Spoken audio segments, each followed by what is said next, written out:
Okay, what the hell am I doing here? Oh yeah, I gotta do that. Gotta do this.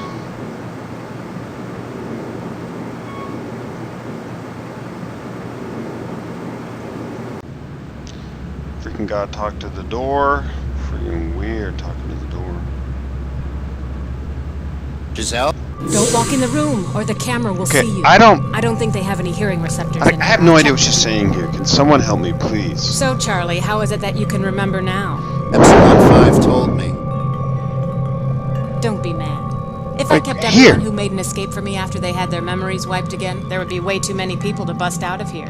If I kept everyone who had made an escape from me after they had their memories wiped, is she a boss here or is she another patient? She's talking like she's a higher up, like escape from me as in I am the owner of this place. I own this. If I tried to escape from me, it'd be like I own this. Why try to escape? Don't you know what this place is? It's a rehab center for criminals. That means they wipe your brain when you get in, and they wipe your brain when you go out. I don't know about you, but I'm not ready to lose my identity again after already losing it once. This consciousness is the only one I have, and I'm not going to let some other person decide who I am, what I've done, and what I act like. Even if I live again out of this place, it's the same as being dead to me if I don't know about it. That's why I need to escape. That's why I need to get out of here and find my old memory, who I really am. And that's why you agreed to help me, because you saw the same thing. Having your memory wiped and being turned into a new person is the same as dying again. Well, that was a lot of emotion for a completely artificial idea. That can never happen. You can never have your memory wiped and die.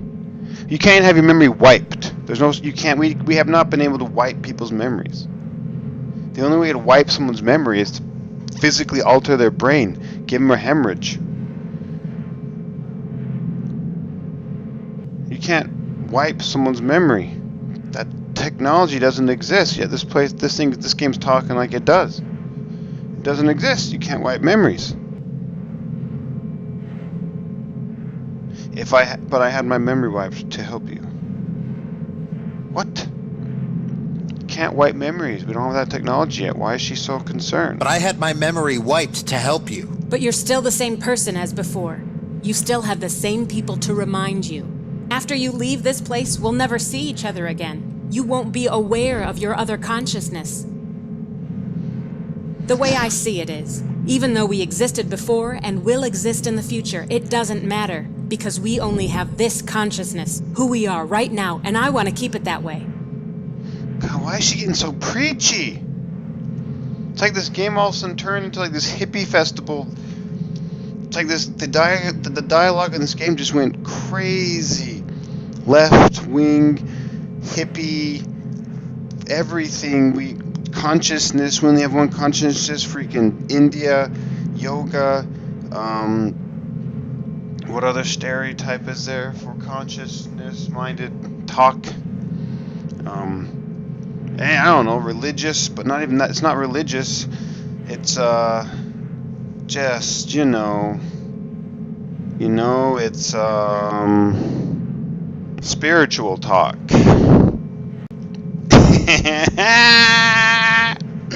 Look at him. He's standing on a burning box. And he doesn't even care. His butt cheeks sag not. He is phased not. He is the ultimate warrior of the burning boxes. He shall control them with his mind, because he has 15 of them. That's the only way you would be able to remember your other consciousness if they were occupied in other minds. How could you remember a consciousness if it's been wiped from your memory? How would you suddenly remember that? Conscious and subconscious would then have to be two separate things. What happened in one memory was in your consciousness, and then see, that's what it is. See, they say that they're remembering all other consciousness that they have before the memory was wiped, and then those other consciousness. So like they're here for a certain amount of time, and then memory's wiped, and they continue the process. It's like a prison, you know. This is like a prison for criminals, and instead of just, it's just like a way of taking care of them. So they think it's constantly, they're being promised something, but by the time they get to receive that, their memory's wiped, and so they just keep repeating that process. It's an eternal thing, so they don't, you know. Things like to deal with the emotional part of it, and so these people are aware of it. But the only way they can become aware of it is if they remembered what happened in the prior conscious, in the subconscious. Because then when that consciousness is wiped from them, they still have what happened in the subconscious. But so far, the only way I know how to get information from the conscious to the subconscious is to repeat it constantly. Oh, wait, that's what they're doing. They're living the exact same life every day. So eventually that life's going to become part of their subconscious. You know, like muscle memory. If you do the same action over and over and over again, it's going to become part of your memory of the muscles, and they just do it automatically. That's why in rock climbing it's hard to grab a certain hold or to complete a certain problem until you've just done it so much. So you know, like for example, if you can't see a crimp, or if the crimp's really high up and it's an awkward way of grabbing it, well, the first couple times you're going to grab it, you're going to do bad because you've never twisted your hands in that way, you've never clenched in that way, and so you got to build up more muscle memory so that you can just do it more perfect the next time. It's kind of like how basketball players can pass the ball without looking, because they've been in that position so many times that they can look another way and pass and still make it to the person, because they've been in a situation so many times their muscles just remembered where that person is. But then occasionally, since two people are different people and they have the different muscle memories, sometimes those muscle memories are not in sync, and so that the person being passed to will like go one way, but in the passer's mind, when he's looking the other direction, his memory is saying that he went the other way, and so occasionally that happens, but it's okay. So I started playing this game not knowing who people were.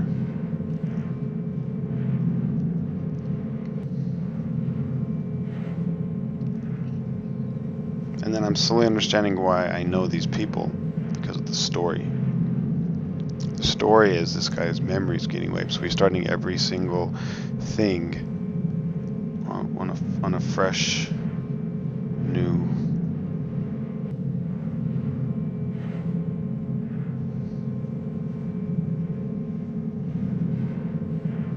It's weird.